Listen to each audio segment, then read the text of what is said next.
Eu fiz um documento no cartório, que não é um testamento, mas são vontades em vida, onde eu digo que não quero ir para o hospital se eu precisar de atendimento médico constante.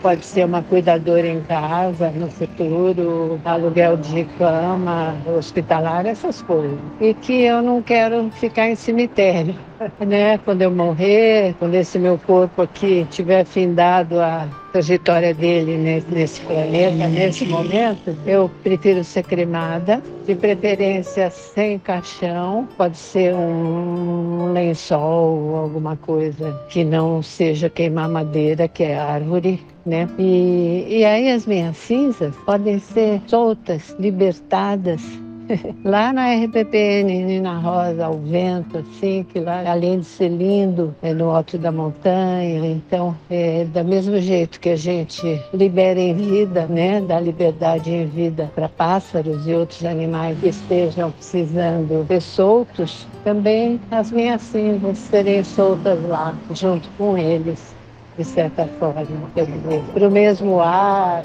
mesmo céu, seja o que for. Então, isso é alguma coisa muito particular, né? E é uma forma de encarar também a finitude nesse planeta. Agora, se eu puder escolher mandar uma cartinha para São Francisco e tal, aí eu quero ir para o céu dos animais.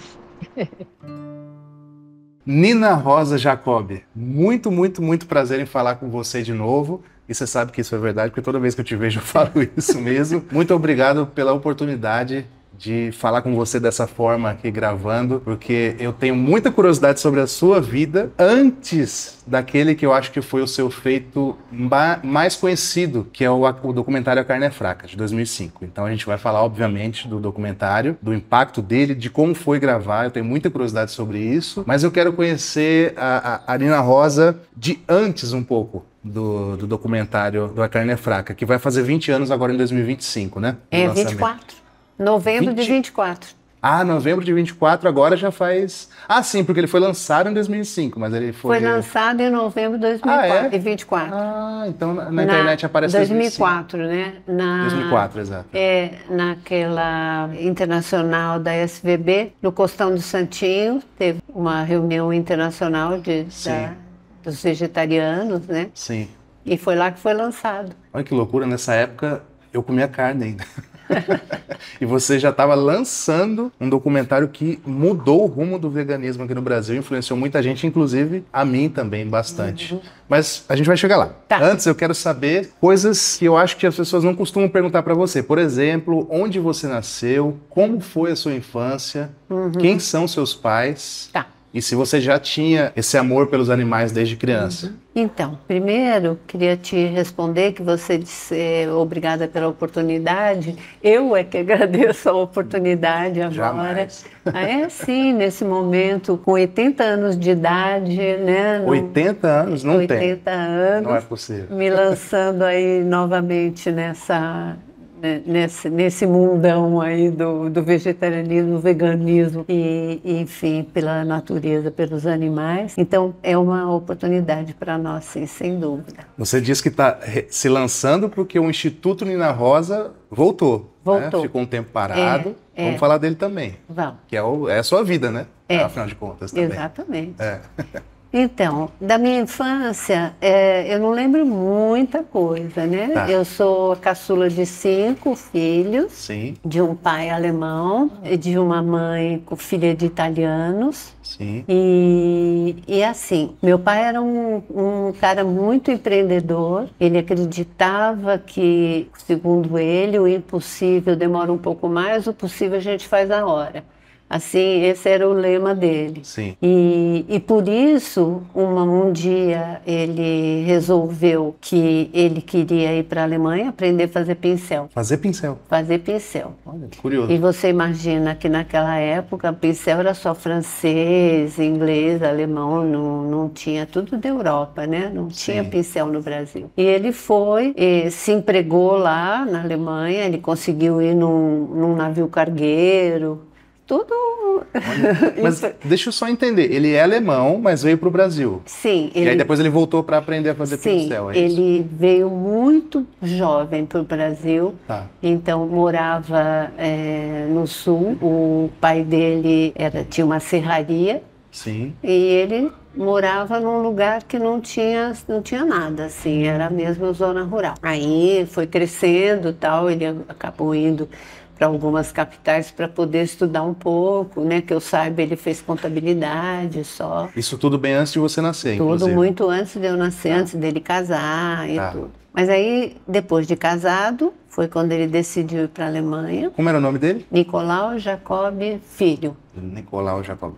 Isso. E aí ele foi para a Alemanha, estudou lá, tal, voltou e começou a fazer pincel em casa. Eu me lembro que a gente morava na Lapa, uma casinha minúscula assim, já éramos 5 filhos, e ele fazia no fogão, ele fazia a cola, e depois ele ia naquelas casas que ainda existem até hoje, aquelas lojas de material de desenho, tem uma que existe até hoje, eu não lembro agora o nome. Ele ia com um massinho de pincel, a pessoa falava, mas pincel nacional? Ele falava, experimenta, eu venho sábado que vem pegar o pedido. Assim ele começou e ele fundou a Pincéis Tigre, que é a Pincéis Tigre S.A. É uma empresa que quando durou com a família 75 anos, exportava para o mundo inteiro.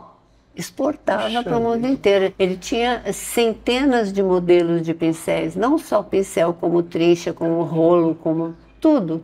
Pincel fino de artista, mas também... também de pintura de parede, tudo? Tudo.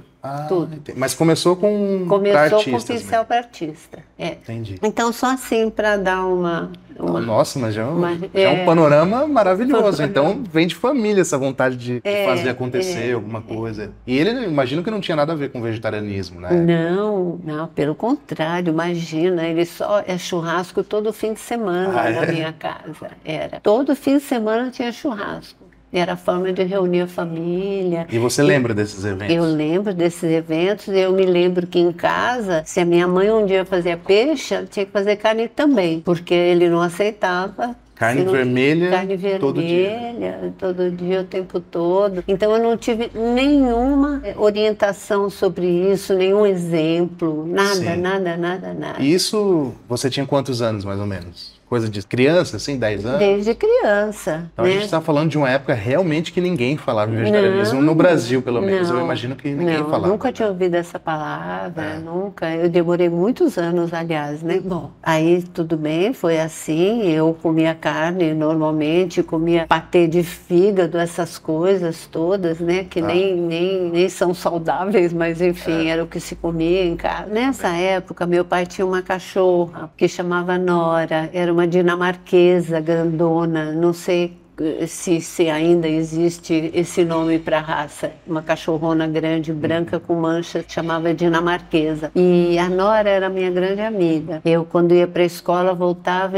eu deitava no chão, na grama, para ficar com ela. Ela era a minha relação afetiva. Sim. E um dia, a Nora sumiu. E ninguém me falava nada, me disseram que... Eu sei que ela tinha tido filhotes, e aí me falaram que ela estava no veterinário, só que ela não voltou, ela tinha morrido e ninguém me falou. A partir daí, eu não via mais animal nenhum. Eu demorei muitos anos. Só depois dos 30 anos é que eu pude adotar um cachorro, porque foi assim. A minha irmã estava indo morar na França e ela tinha uma cachorrinha. E ela pediu se eu podia ficar com a cachorra dela. E eu falei, tá bom. Então, aí que eu comecei a abrir meu coração. De novo.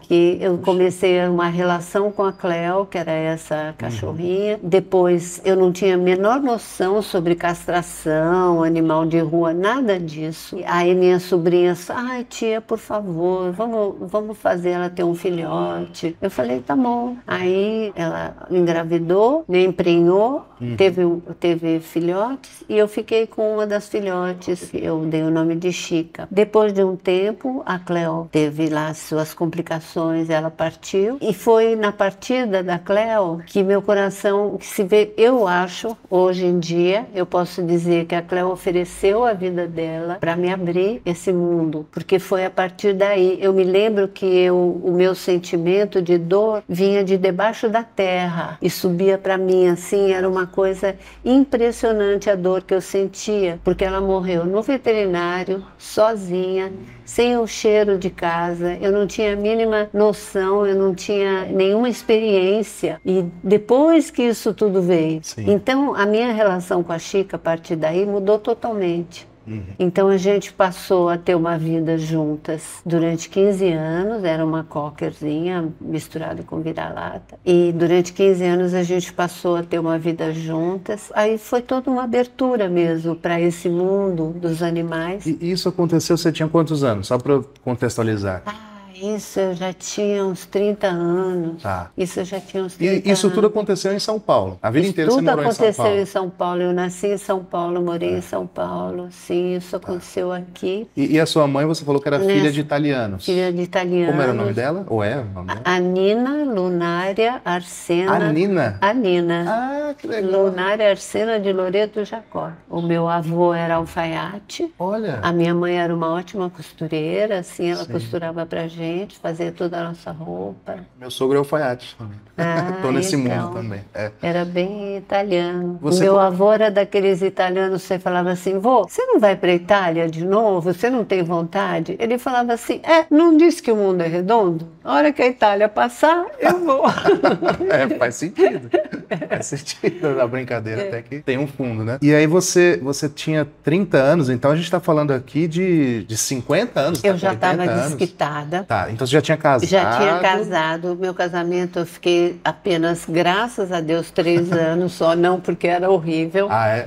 Fiquei 3 anos. Você casou uma vez só? Casei uma vez só. Casei com 27 e desquitei com 30. Aí que eu fui trabalhar com modelo fotográfico. Eu trabalhei alguns anos. Isso eu sabia, que você teve uma carreira como modelo. Mas foi depois do meu desquite. Depois do casamento, normalmente do desquite. são mulheres mais jovens, pessoas mais jovens. Agora sim. Na época não. Na época eram as pessoas com essa idade, mais ou menos. Essa história eu sabia que você tinha sido modelo e tal. Sempre que tem entrevista com você na internet, que eu vejo assim, é ex-modelo e tal. Mas eu queria saber detalhes aqui. Como é que foi essa carreira de modelo? Como que você entrou e como que você saiu? Eu antes, enquanto eu fui casada, eu tinha um ex-marido extremamente ciumento, extremamente, mas assim, doentiamente ciumento. Então eu só podia trabalhar com meu pai.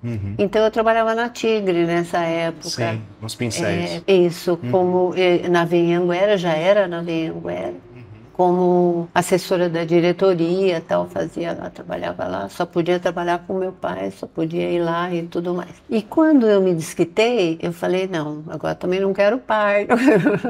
O que eu vou fazer? Eu não era formada em nada, eu tinha feito Instituto de Arte e Decoração, tinha feito 2 anos de clássico, 2 anos de secretariado, tudo 2 anos e caía fora, porque eu não sabia o que eu queria.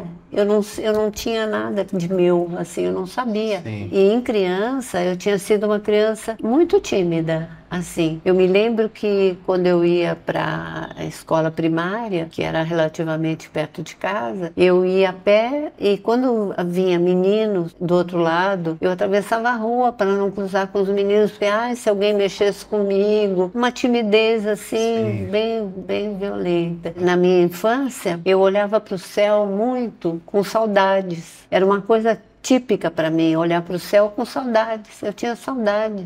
Não sei do que exatamente, de alguma outra vida, de alguma outra situação, algum outro momento.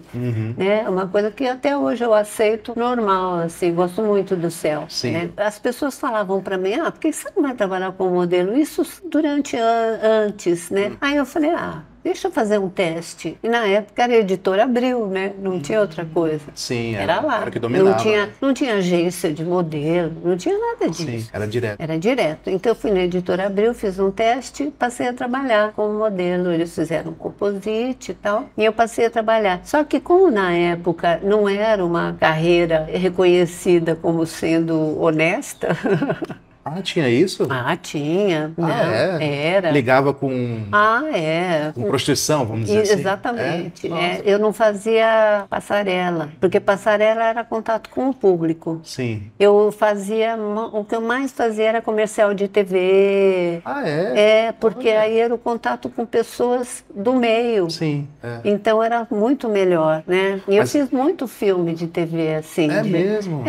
Anúncio de carro, anúncio de bebida, anúncio de cigarro, aquelas coisas. Olha, que coisa de cigarro. Mas você chegou a fazer comerciais de grandes marcas, assim, conhecidas, que estão aí até hoje? Chevette. Chevette, olha que legal. E não tem mais esse material, né, pra gente buscar. Não né? Acho que tem, não, porque isso, acho que nem as próprias produtoras devem Sim, ter, porque muitos anos atrás, Nossa, anos isso é 70, curioso. anos 70. Eu não era nem nascido ainda. Então, Que mais? Chevette, cigarro, qual que você fez? Minister? Minister, eu acho que existe até hoje. Acho que era Souza Cruz. Era Sim, a da empresa Souza que Cruz. fabrica existe até hoje. Fazia também. O que eu fiz? Um que era da Vogue, de capa inteira, assim, de página inteira. Fiz algumas grandes Sim. marcas, assim. Trabalhava para DPZ, para essas Sim, as empresas. agências grandes. As agências grandes, que na época eram as mais conhecidas, né? Sim. E você fumou também durante um tempo, ou não? Fumava? Nossa, era assim, viciadésima. Daquela que fumava 2 maços por dia, tinha cigarro em todo lugar da casa. Qual idade até qual idade você fumou? Olha, eu comecei com 15 anos, porque eu comecei quando eu fui interna. Eu fui interna, Com 14 anos, eu era bandeirante e estudava no Rio Branco. O que era bandeirante? Bandeirante é escoteira. Ah, tá. Né? Entendi. E eu tinha um grupinho de bandeirante, eu tinha 2 amigas que eram amicíssimas daquela coisa, de a gente ficava o dia inteiro no telefone naquela época, e era telefone preto. Era aquele telefone de discar, Fixo, assim, né? Não era celular não, viu, gente?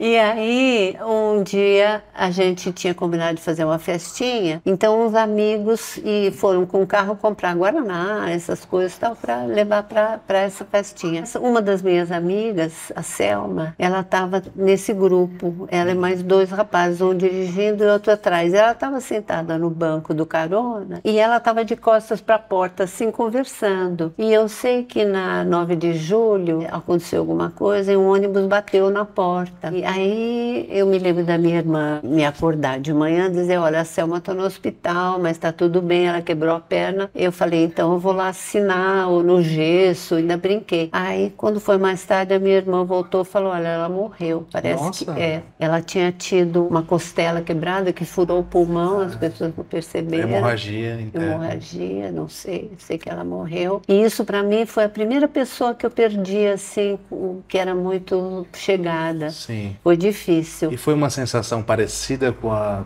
dos animais que você tinha perdido? Uma cachorra, na verdade? Eu me lembro que eu falei para minha mãe, eu não quero mais ficar aqui nesse colégio, porque já era finalzinho do ano. Sim. Eu não conseguia nem imaginar eu entrando e saindo sem ela, que a gente estava muito junto. Eu falei, eu quero ir ser interna. Aí minha mãe foi procurar um internato comigo e eu fui lá para o Curly, em Rio Claro. É um colégio alemão. Tá. É um colégio onde, eu não sei se existe hoje em dia, um colégio onde as crianças ficavam morando lá dentro, é isso? Por isso que chama interno. Interno. Internato mesmo. Tá. Eu fiquei 1 ano lá. Eu acho que não existe mais isso hoje, né? Não sei se ela... Acredito que não. Se existe esse colégio, não sei. Não, esse tipo de colégio eu acho que não existe. Não sei. Eu sei que o forte deles era a natação, mas eu era tão tímida e tão envergonhada que eu não queria pôr maiô. O colégio era misto.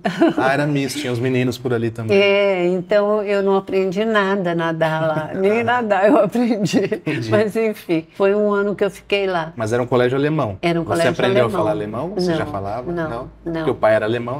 Mas eu nunca aprendi. Eu não tenho essa tendência para o alemão. Pelo contrário, eu sinto que que eu fico procurando expor mais o meu lado italiano do que o lado alemão. Eu acho o alemão muito rígido, sabe?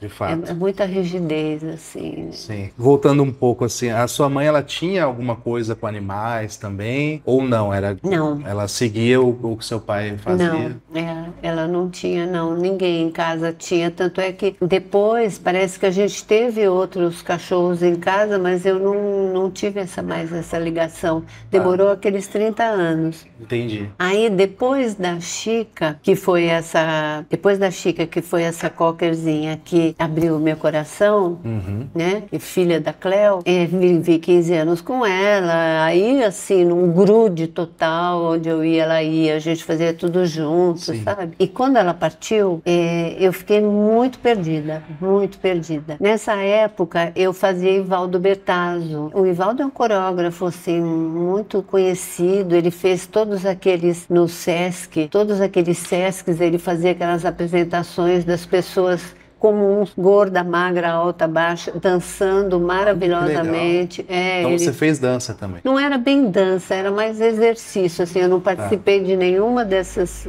espetáculos, assim. Eu ia só na aula. E a Selma Grey, sabe quem é a Selma? A Selma é uma atriz global. O nome não é estranho. Ela já tem uma idade parecida, talvez uns 10 anos a menos, não sei. Mas ela é uma atriz de cinema e teatro e tal. E ela estava no mesmo grupo que eu, do Ivaldo. E ela foi a primeira pessoa que ela viu meu sofrimento, e ela já era uma gateira na época. E ela falou para mim: Nina, por que você não pega todo esse amor que você não está tendo onde pôr agora e não divide por muitos animais? Vai trabalhar numa ONG. Eu falei: ONG? O que é ONG? ONG de proteção animal, isso existe? Isso, eu não sabia. Você já tinha mais de 30 anos? Eu já tinha mais de 30 anos. Mas a gente está falando de 50 anos atrás, né? De qualquer maneira. Aí ela me falou de uma ONG que ela conhecia, que era uma ONG inglesa, que atuava no Brasil, e eu fui procurar, e aí eu fui por 6 anos, eu fui voluntária de várias ONGs, todas que eu conheci, podia ser ONG emancipada ou não, podia ser um pequeno grupo, todo mundo que trabalhava com proteção animal, eu trabalhava como voluntária. Sim. Até que eu percebi que não adianta só ficar resgatando animal e cuidando, tudo tem um limite que chega ali e a gente não pode fazer mais nada. Eu falei: precisa mudar as pessoas. Então eu falei: precisa trabalhar com educação. Aí que eu fundei o Instituto, em 2000. E você tinha quantos anos, mais ou menos? 30 e tantos? Eu nasci em 43, 50 anos. Uau! Tinha 50 anos quando eu fundei o Instituto. Então você já tinha 20 anos de divorciada e tudo, trabalhou em ONGs e tal. Já tinha. E com 50 anos você decidiu então fundar porque você acreditava que tinha que ser na educação. Depois que eu trabalhei como modelo, eu saí uma época porque eu não aguentava mais, que o mais importante era o exterior, sabe assim? Ai, hoje acordei com uma espinha, eu tenho que fotografar. Isso era o fim do mundo. Ai, não, sabe? Não é isso que eu quero. Sim. Então eu saí. Aí eu comecei a trabalhar atrás das câmeras. Eu trabalhei como produtora de moda. Então eu organizava desfiles de moda para as grandes empresas, né, para Santista, para Alpargatas, para Vila Romana, que só fazia ternos tal para homens. Eu trabalhei vários anos como produtora de moda, fazendo shows aqui, fora do Brasil também. Ah, sim? Sim. Quais países? Você lembra? Alemanha. Principalmente a Alemanha? Principalmente Hungria, porque eu era freelancer e eu trabalhava para uma trade que exportava roupa brasileira. Então eles tinham que mostrar lá fora. E os desfiles eram em Leipzig, que é uma cidade da Alemanha. E na época era atrás da cortina de ferro. Não tinha sido ainda, não tinha Alemanha Oriental e Ocidental, era Oriental que a gente ia. Nossa, não tinha nem a divisão, quanto mais não tinha nada. Derrubada do muro, nada. Eu tive contato com as modelos de lá, sabe? Elas não podiam ter dinheiro. E tinha 2 dinheiros. Tinha o dinheiro da Alemanha Oriental, que só valia na Alemanha Oriental, e tinha o marco alemão que valia em qualquer lugar. Eles não podiam ter marco, inclusive. Então a gente trocava por baixo do pano para eles terem coisa para comprar. Era triste, era muito triste. arte, sabe? E ainda assim tinha evento de moda. Tinha evento de moda porque era uma coisa que interessava financeiramente, né? Sim. Porque na época estavam surgindo os jeans. Nossa, surgindo, olha. E os jeans eram muito acalentados, né? Eu me lembro que o que eu consegui com a trading que estava fazendo os desfiles, o que eu consegui, eu peguei para distribuir entre os modelos, porque eles queriam muito ter um jeans, né? Era muito louco. Curioso. Bom, enfim, então, com 50 anos eu fundei o Instituto, com a ideia de trabalhar com educação. Correto. E isso tudo que você falou, a gente já vai voltar no Instituto, que é o mais importante, eu acho. Mas isso tudo que você falou, você fumava, e eu queria saber dos seus hábitos no geral. Assim, você era aquela pessoa que... Você falou que seu pai fazia churrasco em casa sempre. Você cresceu como uma pessoa que gostava muito de carne vermelha ou de outras carnes? Não me ou lembro. Não? Eu acho que sim, eu não me lembro. Eu não me lembro assim. Eu me lembro que era essa a comida que a gente tinha em casa, normal. E isso persistiu? Você com 30 anos ou menos no casamento, depois não, tudo... Não, então, quando eu estava trabalhando como modelo, foi nos anos 70, no começo eu não me lembro exatamente que ano que foi. Enfim, teve uma época que eu fui para Nova York, eu tinha um amigo que me apresentou uma agência de lá e se ofereceu para eu poder ficar na casa dele enquanto eu lidava lá. Aí, quando eu cheguei, eu fui fazer uns contatos com algumas agências e eu percebi que era a época da Brooke Shields. Tinha mudado completo. Aquela modelo de 13 anos, 14. Eu já conheci ela já mais velha. Sim, mas assim, foi o início dessa mudança. Aí já não eram mais pessoas de 30 anos. E eu já tinha 30 anos, 33, sei lá, não me lembro, eu estava na faixa dos 30. Aí eu percebi, eu falei, não é. Assim mesmo, eu fiquei lá 4 meses, foi interessante, eu andava o dia inteiro também. E lá tinha uma pessoa, porque Nova York, fim de semana, assim, domingo é dia família. Sim. Então, ou você vai pro Central Park, fica lá sentado, não tem o que fazer domingo, né? E tinha uma colombiana que ela fazia uns brunches na casa dela, assim, para quem fosse de fora que quisesse ir, lógico, pessoas que alguém conhecido levava. E esse meu amigo me apresentou ela, a Lely. E então, domingo eu ia para lá. E tinha artista de cinema. E lá eu estava conversando com uma menina que era de família meio francesa, meio americana, e ela também estava lá, não era de lá, de Nova York, também assim, fora do métier dela. Ela falou, vamos combinar de almoçar? Eu falei, vamos. Aí combinamos de almoçar, ela escolheu um restaurante. Aí quando chegou no restaurante, o cara ofereceu o cardápio. Aí eu falei, escolhe você, porque você já conhece o restaurante. Ela falou assim, mas eu sou vegetariana pelos animais. Eu me tornei vegetariana com essa frase. Caiu a ficha. Eu me tornei vegetariana pelos animais. Aí eu falei, lógico, pelos animais. Porque eu já tinha ouvido falar em vegetarianismo, mas nunca ligado a animais. Entendi. Mais por conta de saúde, talvez, na época. Alguma coisa, sei lá. Aí eu falei, pelos animais. Bom, eu voltei pro Brasil já vegetariana. Nesse dia você almoçou comida vegetariana? Já almocei comida vegetariana. Nesse dia eu me tornei vegetariana. Quando eu voltei, meu pai fazia churrasco e fazia para mim só com legumes, porque eu já voltei vegetariana. E ele não brigou com você? Não. E aí eu fui percebendo, porque primeiro você fala assim, é o boi. Depois você fala, não, é o boi, é o frango, é o peixe, é tudo. Então, durante um tempo, eu era peixetariana, durante um tempo, porque eu adorava sushi, até que um dia eu sonhei que um peixe falou comigo. Aí, desse dia em diante, eu me tornei vegana. Aí comecei a perceber tudo que o veganismo engloba, que é uma forma de vida, que não é só alimentação e tudo mais. E aí foi crescendo. Tá, né? mas peraí, então, isso a gente tá falando dos anos 70 ainda? Ou não? Nós estamos falando já dos anos 80. Porque você foi para Nova York no começo dos anos 70, pelo que eu tô entendendo. Tá. 70. Entre 70 e 75, vamos dizer assim. Começo dos 70. E aí você teve essa experiência, então você se tornou vegetariana nos anos 70. Nos anos 70, vegetariana, lógico. Não, vegetariana faz muitos anos. Vegano que demorou um pouco mais, porque eu fui aprendendo. Não tinha nem como aprender. Não tinha material, não tinha. E não tinha celular, não tinha essa coisa. Não tinha. Era só no contato, né? Era só os contatos com as pessoas. Mas aí vegana foi fim dos anos 70, meio dos anos 70, começo dos 80? vegana? A vegana acho que demorou mais, talvez nos anos 80. Eu não lembro assim. Sabe por quê? Porque nunca pensei assim, agora, né? Eu também não tenho uma data É alguma coisa assim, que vai acontecendo dentro da gente. Sim. Né? Então não fico anotando.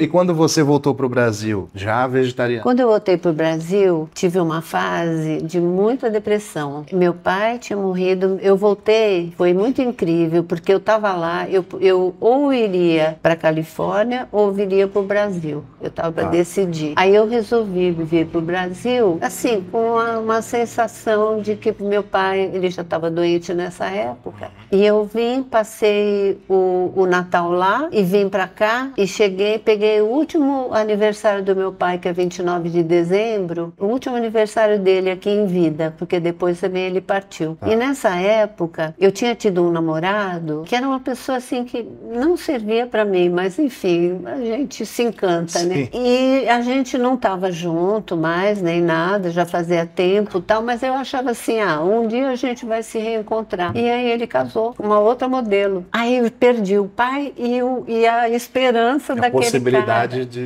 voltar ao relacionamento. E foi muito duro.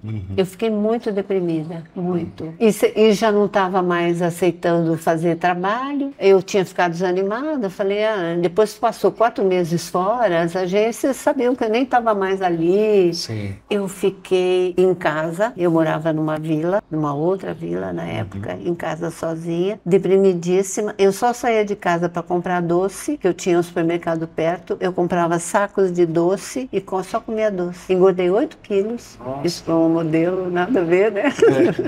E nessa época você fumava ainda? Nessa época eu fumava. Mesmo ainda. Vegetariana, o cigarro ainda era presente. Hein? Não, era. Na época ninguém falava que fazia mal, acho, né? Foi bem depois, né? Foi bem depois.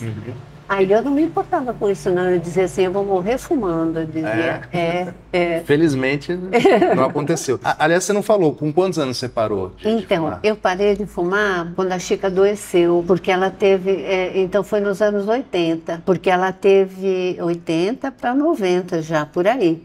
Porque ela teve um problema respiratório. E eu pensava assim, cara, ela mora comigo, eu fumo o dia inteiro, ela com problema respiratório. Aí eu tive um sonho, eu sonhei com um cinzeiro, com um cinzeiro limpo, sonhei com um cinzeiro. Eu acordei de manhã e falei, é hoje. E eu parei de fumar. Parou para sempre?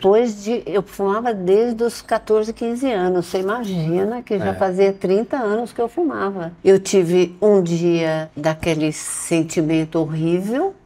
De abstinência, né? De abstinência, mas depois foi impressionante. A ajuda que eu tive, assim, espiritual, nem sei, uma ajuda incrível para parar de fumar. E nunca mais fumei. E nunca mais tive vontade de fumar. Nunca mais tive abstinência. Eu sou gratíssima por não fumar. Realmente, acho que fez muito bem para você, né? Você estava me falando que você anda 12 quilômetros para fazer compra de vegetais e de volta, com sacola. É impressionante, com 80 anos andando aí. Eu adoro andar, eu me sinto muito bem andando. Eu convivo com os animais na rua, né? Os animais com seus tutores, eu brinco com todos eles, eu converso com as árvores, eu toco as árvores, não só converso como eu gosto de pegar, eu toco no tronco, eu olho para a cúpula dela, frondosa. Eu tenho uma ligação muito grande com essa coisa da natureza, com as árvores principalmente. Tem algumas árvores que eu abraço e eu sinto receber uma energia tão forte que eu fico tonta.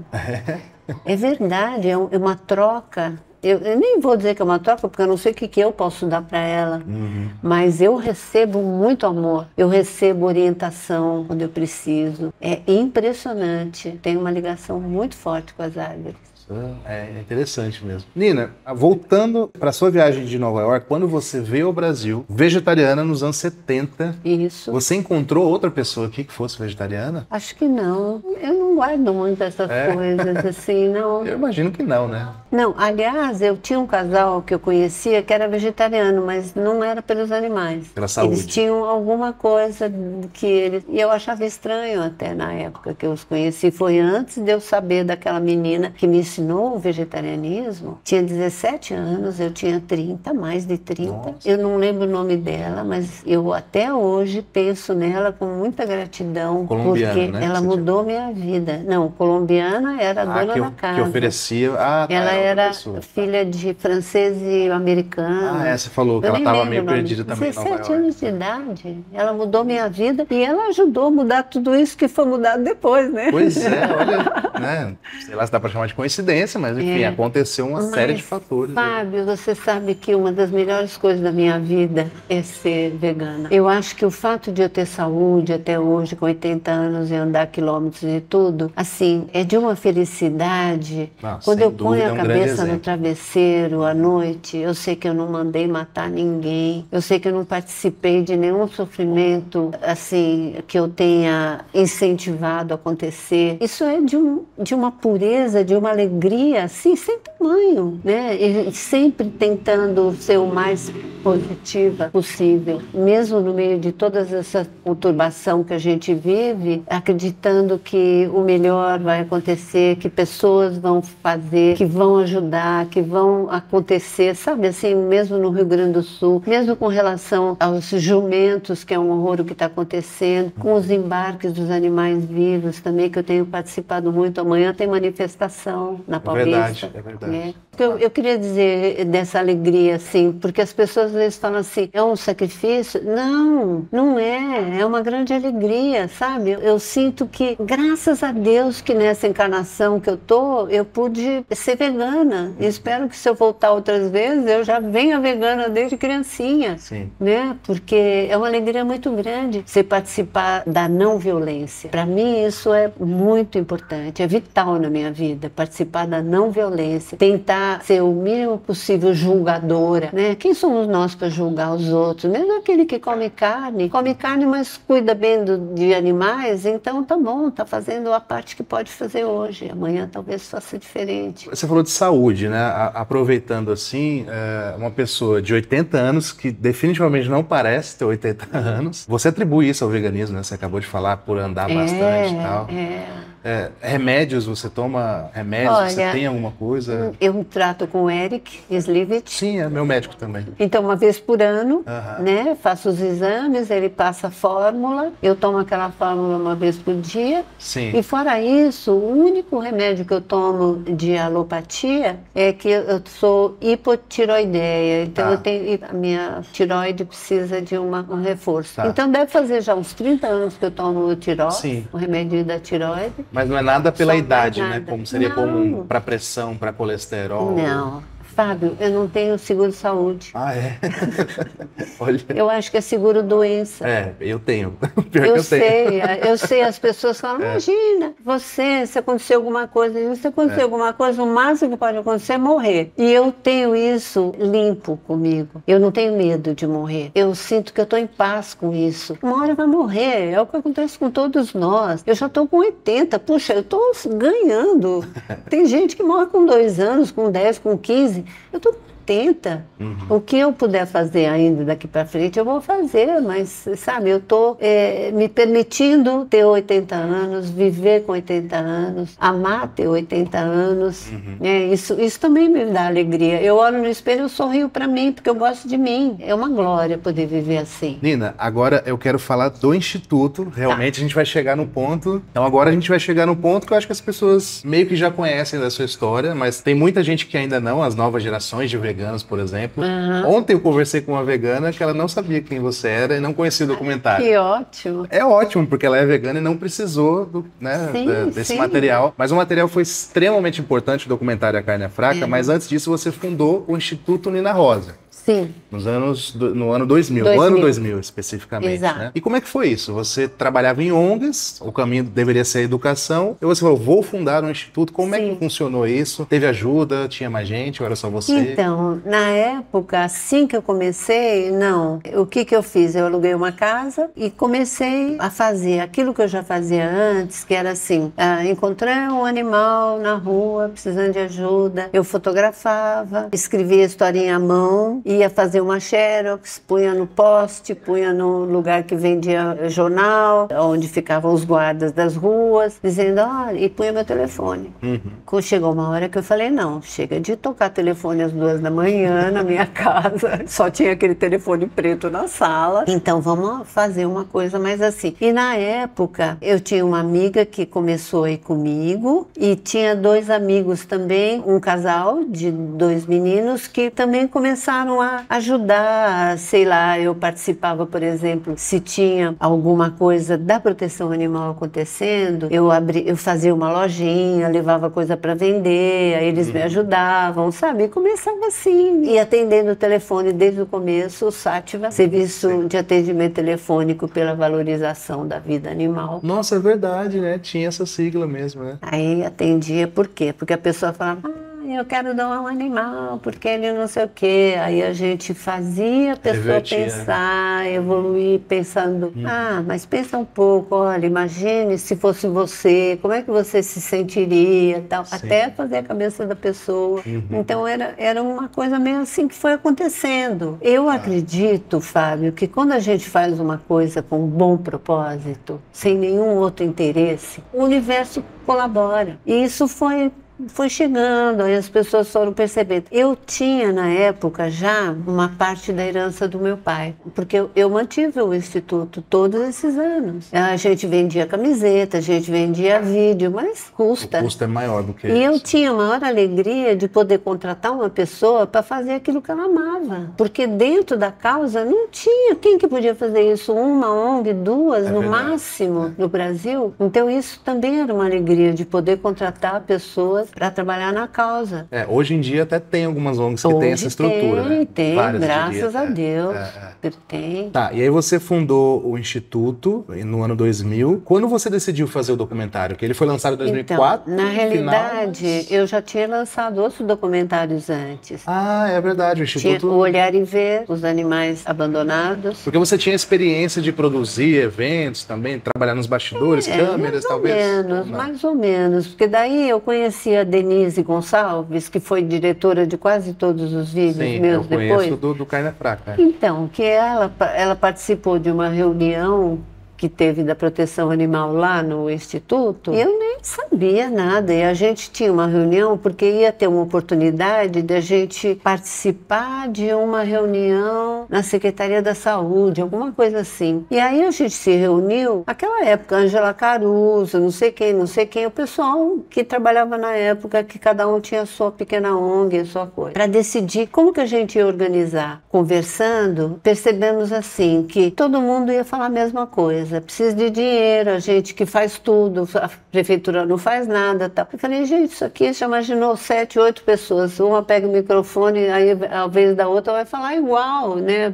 A reivindicação é a mesma. Aí eu falei assim, por que a gente não grava e manda uma fitinha, uma coisa, né? E a Denise, que estava lá, porque a namorada dela fazia parte do grupo, ela falou, eu tenho experiência com isso, tal, câmera, não sei o quê. Eu falei, então vamos gravar, vamos combinar aqui, as pessoas dão seus depoimentos e aí a gente saiu gravando nas ruas, gravamos no Ceasa, os animais abandonados, gravamos e fizemos o primeiro, que foi Olhar e Ver. Esse foi o primeiro trabalho do Instituto. Olhar e Ver os animais abandonados na cidade de São Paulo, etc. E aí, quando foi o dia lá na Secretaria da Saúde, a gente apresentou. Na época não era DVD, era antes ainda, aquela fita enorme. VHS? VHS. Tá. Era VHS. A gente levou a fita, passou a fita, todo mundo amou, porque era uma novidade. Imagina, mostrar as pessoas. Olha eu lá falando, olha o outro falando, sabe? Aí a gente pôde editar, não pôs todo mundo falando a mesma coisa. Aí todo mundo queria comprar a fita, porque lógico, isso ia ajudar, porque era assim, porque meu vizinho tem um monte de cachorro, porque cuida mal. Todo mundo tinha os mesmos problemas. Sim. E tinha que ficar falando. Aí tinha uma fitinha para mostrar. Era mais interessante.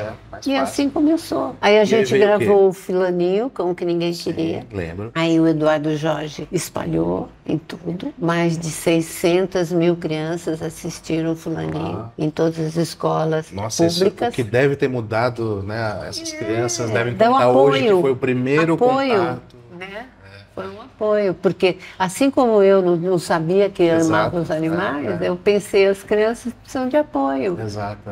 Né? Depois, futuramente, você veio fazer um documentário para criança também, né? Que é o Vegana, né? Documentário é um filme, uma animação para criança. Uma animação. Tá, mas antes, então... Aí teve o fulaninho, depois teve... Então, Olhar e Ver, fulaninho. Aí teve o Gato Como Ele É. Sim, né? Só sobre gatos. Só sobre gatos. E aí teve o Miguel Falabella. Ele participou? Nossa, ele foi muito legal. A gente falou com ele estava fazendo uma peça em São Paulo e a Denise e eu fomos assistir para conversar com ele. Aí terminou a peça, a gente foi andando assim para tentar chegar no camarim, né? E só tinha um cara ali, a gente falou, queria conversar com o Miguel e tal.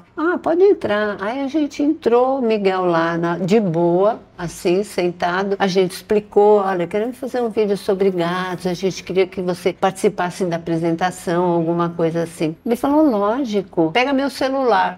Já tinha celular. Nossa, e ele estava super acessível assim? Não, totalmente. Aí a gente combinou, aí a gente fez um storyboard, né? Sim. Para o filme. Aí, bom, então vou combinar com ele. Liguei lá, combinei com ele. Ele falou, ele tinha um apartamento em São Paulo, mas ele ficava fora. Aí ele falou, essa época eu vou estar em São Paulo, meu endereço é tal, você vai me buscar. Eu falei, tá bom, que era na Bela Sintra também, por ali. Aí fui lá, busquei ele. Aí ele falou assim, você sabe que eu tô nessa época fazendo 3 peças, 4 não sei o quê, porque ele é muito louco, né? Aí me ligou um amigo e falou, não sei o quê. Eu falei, não, olha, eu tô saindo para gravar com uma ONG. O cara falou, você é louco? Ele falou, não, eu tô fazendo a coisa mais importante. Olha. Isso ele já falou de cara, assim. Aí fomos numa produtora pequenininha, que toda vez que passava carro tinha que parar porque fazia barulho. Eu sei como é. E ele aceitou a Denise dirigindo ele. A primeira coisa, eu tinha comprado umas camisas polo para ele escolher a cor e tal. Ele falou, eu não vou vestir a camisa do Instituto? Olha. Assim. Aí a Denise tinha achado que era muito, assim, uma coisa muito direta, que era melhor. Não, eu falei, não, você vai vestir uma dessas, qual que você escolhe e tal. Ele gravou quantas vezes foi necessário. Aí eu fui levar ele de volta para casa, ele que agradeceu. Ele foi assim, ele falou, se você tivesse falado com antecedência, a gente gravava no Rio com meus cachorros. Sabe, assim? Legal. Muito disposto, muito. Bacana. Foi uma alegria gravar com ele. E depois desse veio qual? Depois veio Vida de Cavalo. Você foi fazendo segmentado até chegar... Vida de Cavalo, Burros e Jegues, onde a gente aprendeu muito, né, sobre esses animais. Eu acho que depois já veio... A Carne Fraca foi 2004. Não, Vida de Cavalo foi 2005, eu acho, porque 2006 já veio Não Matarás. Não Matarás vem depois, então. Vem depois. Eu tinha a impressão que era antes. Então, A Carne Fraca foi um sonho. Isso que eu queria saber agora. Qual foi a ideia? Como que foi? Detalhes. Então, eu estava quietinha, dormindo, enfim, sabe quando a gente fica naquela coisa meio dormido, meio acordado? E eu senti esses animais, esses que são considerados animais de consumo, pedindo ajuda. Falei, como é que eu vou ajudar esses animais? Aí acordei, nessa época eu já morava na edícula do Instituto, já sentei lá, reunião, vamos reunir, vamos fazer um novo documentário. Aí as pessoas falaram, ninguém fala sobre isso, quem que vai querer ver? Ninguém vai querer comprar. Eu falei, se não quiser comprar, a gente doa, porque não é para ganhar dinheiro que nós vamos fazer porque os animais estão pedindo ajuda. Nós temos que fazer. E aí é complicado, né? Porque você vai gravar isso, você vai, né? Nessa época, então, eu já contava com a Denise, que também era uma que falava, imagine, a Rita, que era vice-presidente do Instituto, a Rita Garcia. E a Rita ajudou muito nessa parte, ela fazia os contatos, os frigoríficos. Aí eles perguntavam assim para mim, você vai gravar por quê? Eu dizia assim, eu vou mostrar a cadeia produtiva. Mas eu não... sempre quis saber isso, o que você falava para eles deixarem? Eu não sou a favor de mentir. Eu nem sei mentir, então não sou a favor de mentir. Só que eu não dizia que é pelo olhar dos animais. Corretíssimo. Cadeia produtiva, os caras, cadeia produtiva, maravilha. Eles querem mais é mostrar. Então foi assim que a gente conseguiu gravar algumas coisas. Esse lugar que a gente gravou as maiores cenas, onde realmente a gente conseguiu gravar todas aquelas cenas, a gente foi para lá sem permissão. A gente foi para lá com a permissão de pegar o depoimento de uma menina que era sobrinha do dono, era fora de São Paulo. E eu não quis mostrar nada que fosse apelativo. Eu falei, a gente tem que mostrar aquilo que é considerado o melhor. Então a gente gravou o abate humanitário, que é chamado de humanitário, que era para exportação. Mas a gente chegou lá e a menina que tinha se oferecido para gravar o depoimento, ela gravou o depoimento, aí ela olhou pra gente e falou assim, agora vocês querem começar por onde lá dentro? Aí a Denise olhou para mim assim, assustada, porque em geral quando tinha que gravar cenas muito fortes, ela chamava o companheiro, ela não gravava, ela dirigia, mas ela não gravava. Aí eu falei, pode escolher, não, vamos lá. E ela falou, não, vocês têm que vestir a roupa, tem que passar num negócio, vestir uma roupa, vestir uma bota, tudo certinho assim para poder entrar no frigorífico. Não, aí a gente estava no vestiário, a Denise falou, Nina, eu não vou conseguir. Eu falei, Denise, se você desmaiar, eu te levanto, mas nós temos que conseguir. É a nossa chance, cara. E ela com a câmera profissional, eu com uma câmera mais menorzinha, amadora, nós duas gravamos a Cara Fraca. Uma hora a gente estava gravando, e assim, né, gravando, fazendo cara, e assim, totalmente acabada, né. Uma hora apareceu o dono, ele fez assim, ponham-se daqui para fora. Aí a menina, a sobrinha, falou assim, começa a guardar as coisas, porque eu sei que ele está saindo. Aí chamou um funcionário e falou assim, olha a hora que ele passa na ponte, me avisa. Aí ele voltou e falou, passou na ponte. Ela falou, pode tirar e continuar. Mas não tem o depoimento dela no documentário? Tem. Né? Tem? Tem. Ah, eu vou rever. Tem. O maior depoimento que ela fala assim, eu não olho nem nos olhos deles. Mas ela não era vegetariana? Não. Tá. Ela trabalhava diretamente lá. Mas tinha compaixão de alguma forma? Ela estava num processo, eu acho. Eu não sei, não dá para explicar. A gente nem pergunta numa hora dessa. Não, lógico. Você não sabe. Eu estava responsável por pegar a sessão de direitos, sempre, em todas as entrevistas. Fizemos muitas entrevistas, né? A gente gravou 60 horas para fazer 60 minutos de edição. Sim. E nesse dia, eu esqueci de pegar dela. Eu tava, de ver aquelas cenas, um boi voltando para trás, desesperado, e o cara com a varinha lá dando choque. Bom, enfim. Aí, quando eu percebi que eu tinha esquecido, já estava no instituto, a gente já estava fazendo edição, tudo, as pessoas falavam assim, não, então não vai poder fazer, porque imagina, você não tem o... Aí eu falei, o máximo que pode acontecer é esse frigorífico acionar a gente. E aí vai ser maravilhoso, porque vai chamar atenção para o filme. E eu que sou responsável, eu sou responsável. Tudo bem, pode deixar. Se tiver algum problema, a gente enfrenta. Nunca aconteceu. Eles também sabiam que iam se expor, né? Se fizessem isso. Não, nunca aconteceu. Tá. E assim a gente foi gravando o E foi com recurso próprio? Foi. 2 câmeras? Tudo. As câmeras, as viagens, os funcionários, tudo. Todo mundo com carteira assinada. Por conta do meu pai, que eu fico pensando assim... Inventado o pincel. Não, e o pincel. E eu, sabe o que eu sentia? Eu sentia que eu estava limpando a barra da tigre. Porque a tigre usava pelo de Marta. De Marta? Marta é um tipo de doninha, aqueles pra pincéis. Todos os pincéis? Não, só para pincel de artista. Tá. Até hoje se usa. São pelos de esquilo, sabe? Então, se usava o pelo de orelha de boi. Sim. Se usava... isso usa mesmo, de porco. Então eu hoje penso assim que tudo que a tigre me deu, eu usei pelos animais. E eu acho que fez muito mais bem para os animais o que você fez do que mal de ter usado nos pincéis. Que cidade foi essa gravação? Pode falar, eu acho. Eu não lembro. Eu não lembro, mas tem a gente... tem lá? A gente, no final do filme, a gente pôs agradecimento para esse frigorífico. Sério? Não acredito. Lógico. É mesmo? Foi. Para todos que participaram. Não, você lembra o nome ou não? Já que não lembro, mas lá tem. Mas é estado de São Paulo? Não, era fora. Eu me lembro que foi em viagem, assim, que... Mas você não lembra o estado também? Era um frigorífico na época que era considerado modelo. Tá. Era grande, então, não era nada Não, clandestino. era imenso, nada. imenso. Naquele momento que vocês estavam as duas ali gravando as cenas, você consegue lembrar de alguma coisa de cheiro, de alguma coisa que você viu, assim, que talvez a câmera não captou porque estava em outro lado? Você lembra de estar lá, assim, da situação? Não, eu lembro que tudo era horrível, que assim, eu lembro da gente ter conversado com alguns funcionários, inclusive, que bebiam. Porque quem que aguenta? Eles bebiam para trabalhar. Para trabalhar.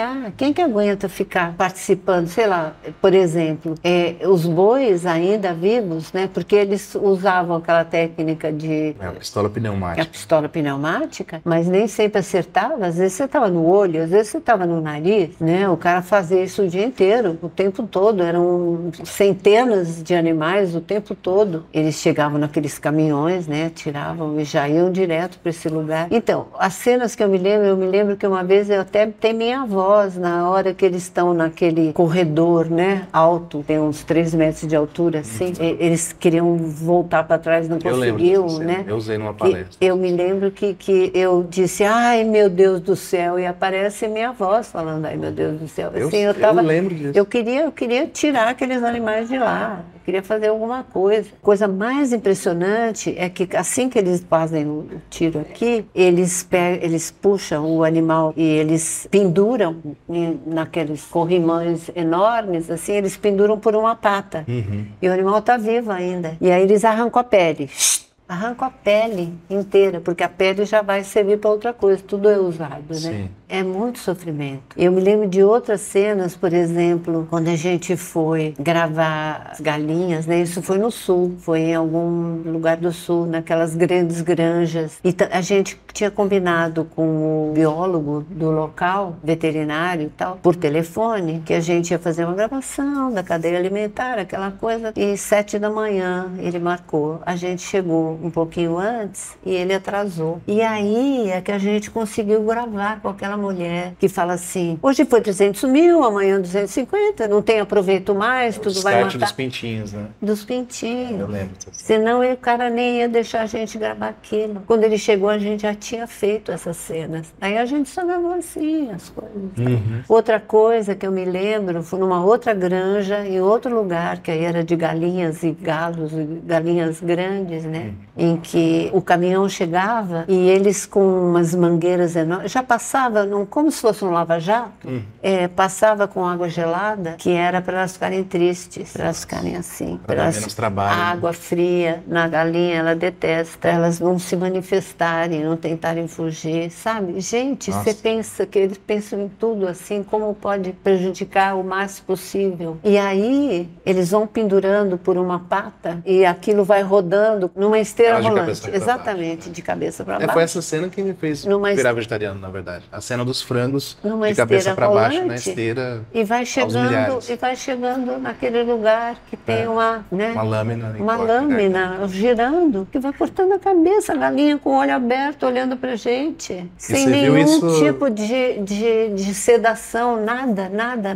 E ela fica vendo, justamente acho que é por isso, para ela não se debater, que eles põem ela molhada. E ela molhada fica entristecida, ela fica tímida, né? E num desses lugares é que eu andando achei uma pata no chão, uma pata de galinha. Eu peguei, guardei, eu tenho até hoje. Eu tenho ela num santuário na minha casa. E eu pus ali, eu falei, isso é para nunca esquecer do que eu vi. Não deve ter sido fácil, né? Para pessoa que já tem a sensibilidade, já não come animais, principalmente. E depois para fazer a edição. Todas aquelas horas, tanta coisa a gente gravou, né? E teve cenas que não entraram, assim, porque você achou que era forte demais, por exemplo? Ah, com certeza. Eu tenho material bruto? Material bruto, eu tenho. Nunca mais peguei, mas eu tenho isso tudo guardado que era do Canefraga.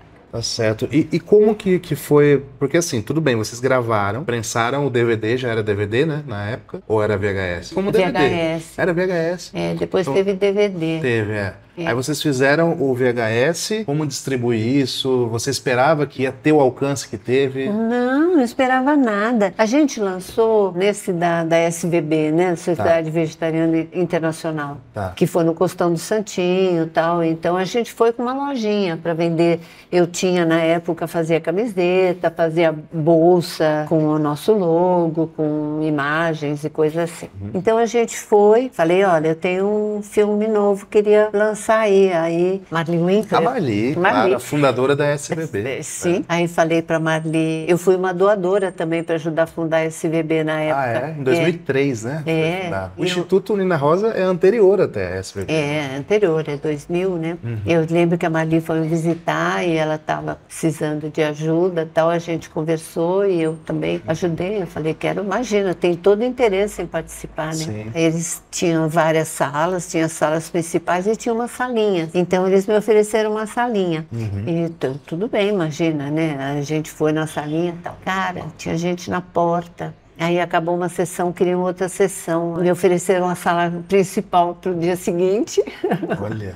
Foi assim, foi boca a boca. Mas isso no evento, né? No evento. Mas o documentário, ele furou a bolha, né? Aí foi longe. Chegou em São Paulo, eu falei, gente, temos que fazer um lançamento em São Paulo, né? Porque a gente já viu que as pessoas querem ver. Aí, na esquina da Consolação, lá, aquele Belas Artes.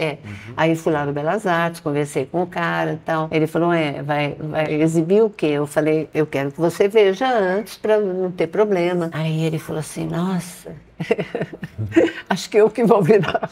Ele falou isso? Aí tudo bem e tal, fizemos uma sessão, lotou totalmente. Aí a gente tinha combinado que quando eu terminasse, eu ia lá pra frente, a Denise também, a gente ia explicar, né, que as pessoas responder perguntas. Aí eu fui lá na frente, alguém da organização me chamou e falou, Nina, tem fila lá fora, não dá pra fazer isso, tem que sair o pessoal pra fazer uma nova sessão. E assim foi. E depois já foi assim. Foi virou sozinho. Notícia e... Foi sozinho. Aquilo que eu te digo, quando a gente faz uma coisa com uma intenção totalmente voltada para aquilo, numa pureza total, assim, só para ajudar, o universo corresponde. É impressionante. Eu não fiz nada. A carne é fraca, as pessoas foram pedindo. Eu tenho centenas de depoimentos. Centenas. Realmente ele atingiu, ele furou a bolha, né? Muitas pessoas famosas falaram do documentário, até hoje falam, na verdade. Até hoje no Brasil não teve Você viu que a gente fez uma Reel? A gente está começando a fazer com cenas do Carne Fraca. Ah, legal. Reels do Instagram. O Croco está ajudando a gente. Sei, o Croco e o Paulo, que está com a gente, o Paulo Fustenberg está com a gente, Fustenberg. E o Croco está ajudando. A gente já fez a primeira. E aí aparece quem? A Xuxa, ela apareceu na primeira. Eu falei, nossa, que legal. A gente está... ela comentou. Ela comentou. Claro, ela hoje em dia é super envolvida. E ela a vida inteira ela teve essa questão. Ela ama os animais, a gente sabe que é verdade. Ela é de verdade mesmo. Ela é de verdade. Perfeito, Nina. A gente falou gente... até a mais do que... você tem história pro dia inteiro. Eu já percebi. Eu tenho muita curiosidade ainda. Daria para fazer a parte 2 tranquilamente. Assim. Eu acho que a gente abordou um pouco da sua vida que as pessoas não sabiam até então. Eu te agradeço muito, não só por hoje, mas por ter feito esse trabalho, que você disse que não fez nada, você é modesta, mas você foi disruptiva, você fez o que precisava ser feito na hora que precisava ser feito. Por quê? Se foi ajuda divina, se não foi, eu não sei, mas você fez. E você mudou a vida de muitas pessoas, em consequência, a vida de milhões de animais, não falo nem milhares, milhões de animais, com certeza. Então, isso que importa, né? Mas assim, eu sempre digo para as pessoas, acredite na intuição. Porque a intuição é uma coisa que vem de dentro, não vem de fora. Porque hoje tudo vem de fora, tudo vem de fora. É muita coisa que vem de fora, não é da gente. A intuição é a única coisa que vem de dentro. Então é a única coisa que a gente precisa realmente prestar atenção e acreditar. Você sabe que eu, quando saio, vou pegar meu carro, vou para algum lugar, e eu sinto assim, não vou por aqui, vou por ali, eu sigo a minha intuição, não importa por quê. Sim. sabe? Porque algum motivo tem. Então, só queria terminar dizendo que hoje, então, aquele sítio do Vale do Paraíba... Você tinha um sítio, Tinha um sítio, ele já. transformei ele numa RPPN, uma reserva particular de patrimônio natural. Então, ele é uma reserva ambiental para o resto da vida, de todas as vidas. E ali, então, a gente, em contato com o IBAMA, estamos fazendo soltura de animais silvestres. Até o Instituto Nina Rosa teve um ano que você parou e agora você voltou mais focada nesse sítio. Parei pela intuição, sentindo que eu tinha que parar, dar um tempo que não era mais. Que ano foi isso? Você lembra? 2015, 16, por aí. Acho que lá pelo 16. E agora, em 2021, 22, começaram a surgir essas pessoas interessadas em também trabalhar com animais silvestres. E o que me motivou mais é que eu tô cuidando daquelas terras há 40 anos, para os animais. E aí? Eu tenho 80 anos, amanhã eu não tô mais aqui. O que vai acontecer lá? Vão fazer um prédio? Fazendo. Pelo amor de Deus, né? Então, isso que me motivou a relançar o Instituto para poder deixar para o Instituto. Entendi. Aquilo, já estou fazendo um comodato para o Instituto, né? Agora tem uma diretoria para continuar o trabalho, seguir e sabe, e é uma alegria, a gente já soltou centenas de pássaros, a gente já soltou jiboia, a gente já soltou, a jiboia estava numa caixa de acrílico, então só ver ela sair assim, foi direto para a água, foi embora, foi viver a vida dela. E tantos outros bichos. Eu quero soltar muitos bichos. O Daniel está agora lá no sítio, porque o IBAMA foi fazer, eles mudaram toda a diretoria, então eles têm que visitar todas as RPPNs. Qual foi o Daniel que você fala? O Daniel, que é do Santuário dos Elefantes. Ele foi do Rancho dos Gnomos. Eu sei quem é, conheço. Eu não me lembro o sobrenome, mas eu sei. Isso. Ele está lá no sítio, ele foi fazer um bate-volta para receber o IBAMA, que foi fazer vistoria, para entregar mais animais pra gente. É tudo que a gente quer. Eu mandei um recado pro IBAMA. Eu falei, olha, eu tenho 80 anos, mas eu quero soltar muito bicho ainda. Colabora, né? Porque eles escolhem as RPPNs. E eu tô sempre falando, liga lá, vê se tem bicho para soltar. Gente, é uma alegria. Né? É uma alegria. É um prazer. Nina, então, muito obrigado. Obrigada.